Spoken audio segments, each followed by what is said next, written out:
मुंबई ने ली कर्नाटक के सीएम की शपथ, बोले येदियुरप्पा के अनुभव से मिलेगी सीख। दुनिया में बीते दिन 5,77,000 केस आए, 9,460 मरीजों की मौत, अमेरिका में डेल्टा वेरिएंट का डर। प्रदेश में भारी बारिश से जनजीवन अस्त व्यस्त, जानमाल का हुआ नुकसान। कोरोना के नए वेरिएंट को देखते आने वाले समय में पड़ेगी बूस्टर डोज की जरूरत। संसद का मानसून सत्र बुधवार को हंगामे की भेंट चढ़ा, विपक्ष का गतिरोध लगातार जारी। और प्रदेश में स्क्रब टाइफस के मामले आए सामने, अभी तक 4 लोगों में हुई स्क्रब टाइफस की पुष्टि।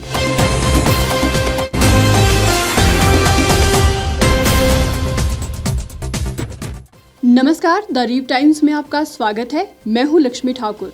अब खबरें विस्तार से।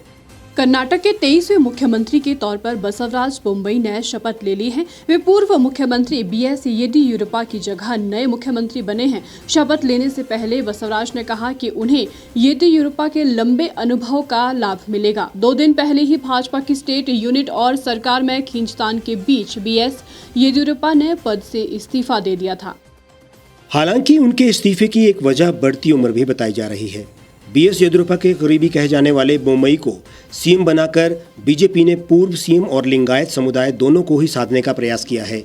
बोम्मई भी उसी लिंगायत समुदाय से आते हैं जिससे येदियुरप्पा का ताल्लुक था। बसवराज बोम्मई सीएम पद की शपथ लेने के लिए सुबह 10:30 पर राजभवन पहुंचे।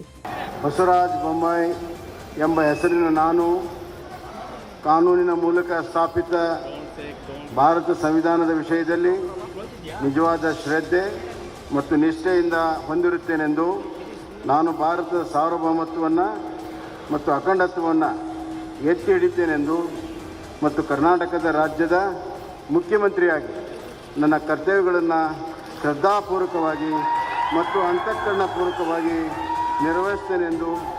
इस दौरान उनके नेता और पूर्व सीएम बीएस येदियुरप्पा भी साथ थे। इससे पहले उन्होंने केंद्रीय मंत्री और पर्यवेक्षक के तौर पर कर्नाटक पहुंचे धर्मेंद्र प्रधान से भी मुलाकात की। इससे पहले उन्होंने केंद्रीय मंत्री और पर्यवेक्षक के तौर पर कर्नाटक पहुंचे धर्मेंद्र प्रधान से भी मुलाकात की। बोम्मई को मंगलवार शाम को बीजेपी हाईकमान की ओर से कर्नाटक का नया सीएम घोषित किया गया था। इससे पहले सोमवार को ही येदियुरप्पा ने पद से इस्तीफा दे दिया था, जिसे गवर्नर ने तत्काल स्वीकार कर लिया था। बोम्मई ने सीएम घोषित होने के बाद कहा कि वो राज्य में गरीबों के कल्याण के लिए काम करेंगे और जनहित की सरकार देंगे।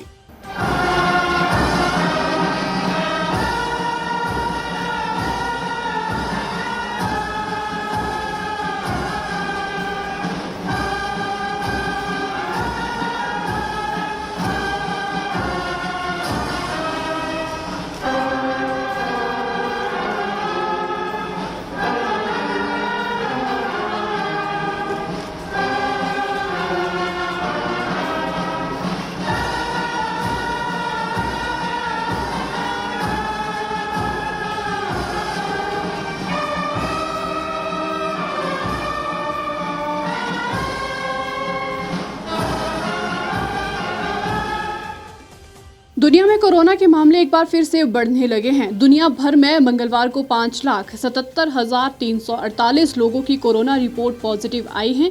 इस दौरान 4,46,507 मरीजों ने कोरोना को मात दी है और 9,460 मरीजों की संक्रमण की वजह से मौत भी हुई है।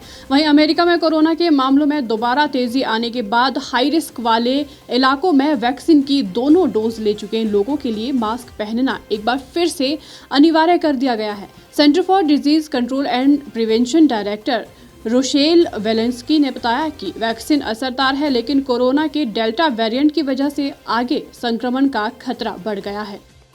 इससे पहले सीडीसी ने मई में वैक्सीन की दोनों डोज ले चुके लोगों के लिए मास्क की अनिवार्यता को खत्म करने का ऐलान किया था। हालांकि सीडीसी ने लोगों से अपील की थी कि वे सार्वजनिक ट्रांसपोर्ट का इस्तेमाल करते वक्त या अस्पताल जाते समय मास्क का इस्तेमाल करें। दरअसल अमेरिका में पिछले कई दिनों से कोरोना के नए केसों में तेजी देखी जा रही है। यहाँ पिछले 24 घंटे में कोरोना के 61,581 नए केस आए हैं। ये बीते दिन दुनिया के किसी भी देश में मिले संक्रमितों का सबसे बड़ा आंकड़ा है। ब्रिटेन में पिछले 7 दिनों से कोरोना के मामले घट रहे हैं। हफ्ते दर हफ्ते इसमें 21.5% की गिरावट देखी जा रही है। देश में कोरोना के मामले एक बार फिर बढ़ने लगे हैं। यहाँ पिछले 24 घंटों में 42,966 लोगों की कोरोना रिपोर्ट पॉजिटिव आई। इस दौरान 41,491 लोग ठीक हुए और वहीं 641 मरीजों की मौत भी हुई। केरल के आंकड़े लगातार चिंता बढ़ा रहे हैं। यहाँ मंगलवार को 22,129 संक्रमितों की पहचान हुई। यह आंकड़ा पिछले 2 महीनों में सबसे ज्यादा है। इससे पहले 29 मई को 23,513 लोगों में कोरोना की पुष्टि हुई थी। हिमाचल प्रदेश में बीते 24 घंटों से मूसलाधार बारिश हो रही है। भारी बारिश से जनजीवन पूरी तरह से अस्त व्यस्त हो गया है।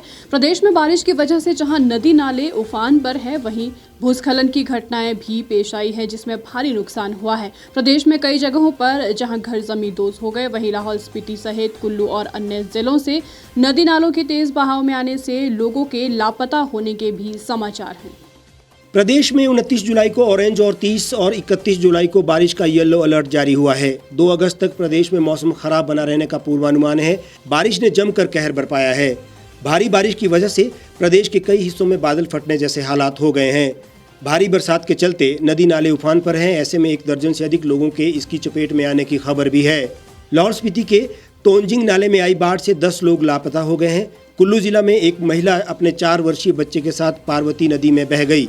इसके अलावा कुल्लू में दिल्ली की एक पर्यटक महिला भी लापता हुई है। शिमला कालका नेशनल हाईवे जगह जगह भूस्खलन के बाद बंद हो गया है। प्रदेश भर में भारी बारिश से स्थिति खराब है। शिमला के गुम्मा खड्ड में बाढ़ जैसे हालात हैं। यहाँ पर गाड़ियाँ खड्ड में तैरती नजर आई। वहीं शिमला में भी भूस्खलन होने से पंथा घाटी में गाड़ी क्षतिग्रस्त हो गई। इसके अलावा कई जगहों पर पेड़ गिरने और भूस्खलन से सड़कें भी अवरुद्ध हो गई है। हिमाचल में बारिश से 2 अगस्त तक राहत मिलने के आसार नहीं है। प्रशासन ने लोगों को अलर्ट किया है और नदी नालों और भूस्खलन जोन में न जाने की अपील भी की है। कोरोना महामारी से पूरा विश्व जूझ रहा है और इससे बचाव के लिए वैक्सीनेशन भी की जा रही है, ताकि लोगों की इम्यूनिटी को स्ट्रॉन्ग किया जा सके और उस पर कोरोना का असर ना हो। लोग भी वैक्सीनेशन को लेकर काफी उत्सुक है, बढ़ चढ़कर वैक्सीनेशन में हिस्सा भी ले रहे हैं। लेकिन महामारी के बदलते स्वरूप और टीकों में अंतर, तेजी से परिवर्तनशील कोरोना जैसे वायरस की स्थिति में हाई इम्यूनिटी का अनुमान लगाना मुश्किल है। महामारी पर काबू पाने के लिए दुनिया भर में टीकों से हर्ड इम्यूनिटी पैदा करने का उपाय किया जा रहा है। कोरोना को देखें तो उसका मूल स्वरूप का आरओ 2 से 3 है, लेकिन डेल्टा स्वरूप का संक्रमण इससे 2 गुना ज्यादा है और इसका आरओ 4 से 6 के आसपास है। इसी प्रकार टीकों की खुराक और उनके विभिन्न प्रकारों का प्रभाव भी काफी मायने रखता है। डेल्टा स्वरूप को लेकर टीकों के प्रभाव में करीब 10% तक गिरावट देखी गई है।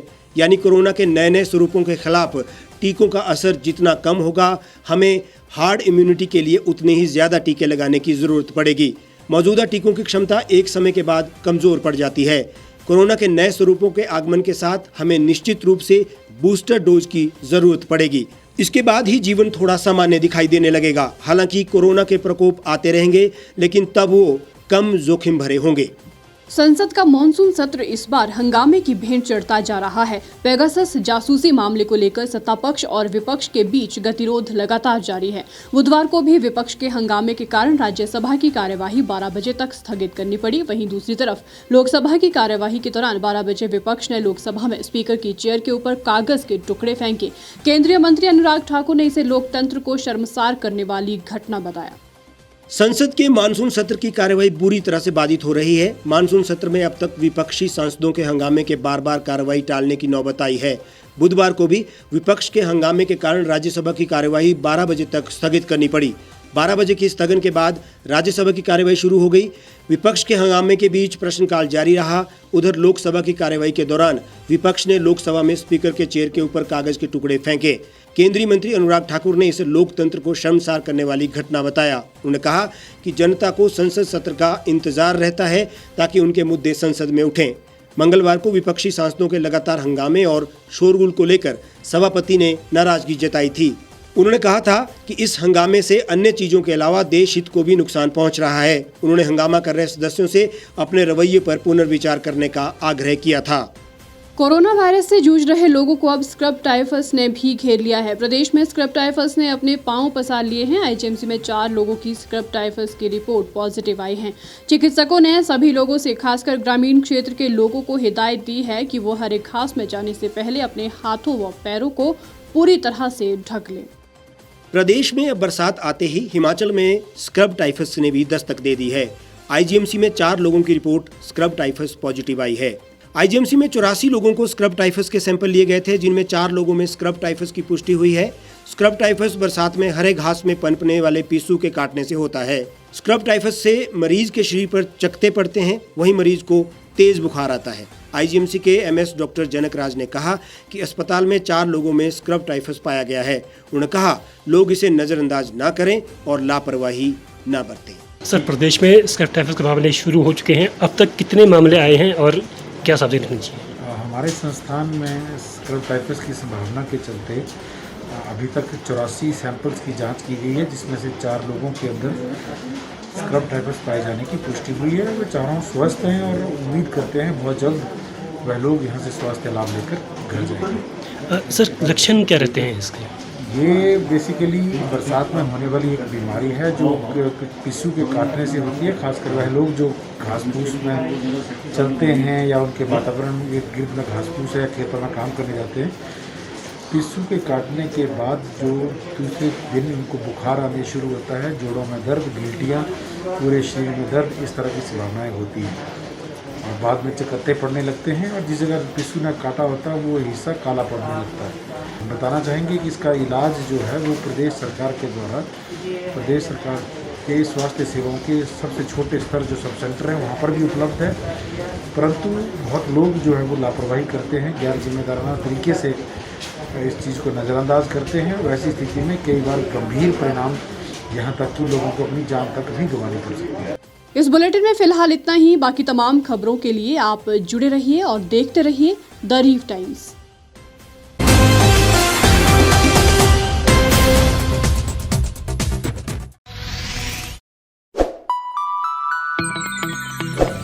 खबरों में बने रहने के लिए सब्सक्राइब करें द रीफ टाइम्स, लाइक और शेयर करना ना भूलें। गांव की चौपालों से लेकर संसद के गलियारों तक, गृहिणी के चूल्हे से लेकर निवेश और बाजारों तक, किसानों के हाल से लेकर खेत और खलिहानों तक, शिक्षा और स्वास्थ्य से लेकर खेल के मैदानों तक, संसद के प्रधान से लेकर पंचायत के पंच तक, सेंट्रल हॉल से लेकर ग्राम सभा के मंच तक, हर खबर पर रहेगी हमारी पैनी नजर।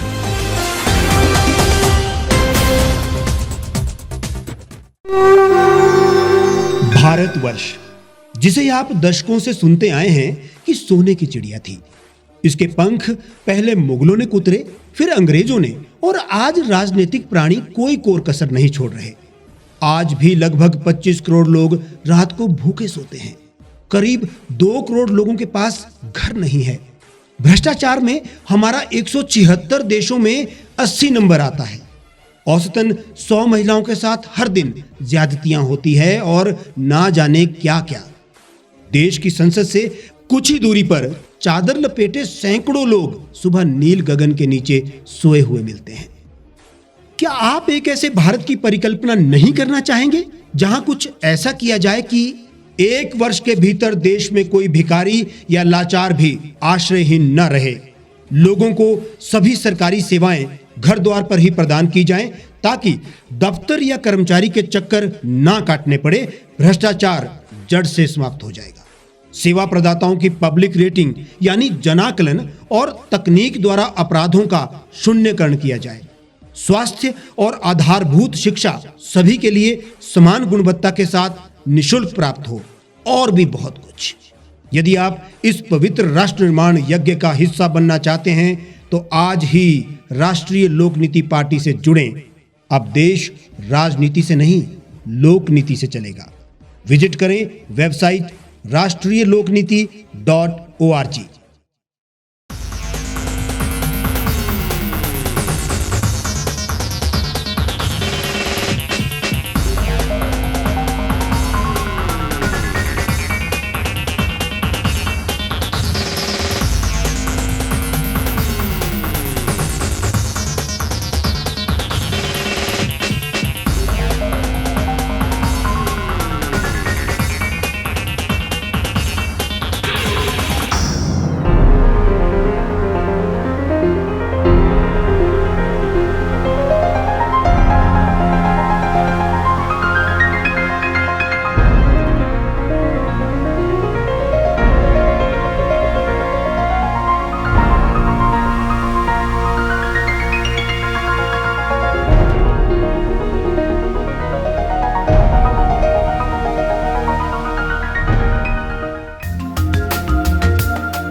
एक छत के नीचे सुविधाओं का अब उठाएं लाभ। रीव ई मार्ट में अब पाएं अपनी रसोई के लिए गुणवत्ता और सस्ते दामों पर राशन सामग्री। दालें हो या हो मसाले, आपका किचन ई मार्ट संभाले। उच्च गुणवत्ता और दामों में बेहतरीन रीव ई मार्ट में पधारें और पाएं अपनी पसंद के सभी उत्पाद, या फिर करें ऑनलाइन ऑर्डर और पाएं घर द्वार पर ही सुविधा। आज ही संपर्क करें फोन नंबर 8219694079 पर, बाईपास रोड, शनान, संजौली, शिमला।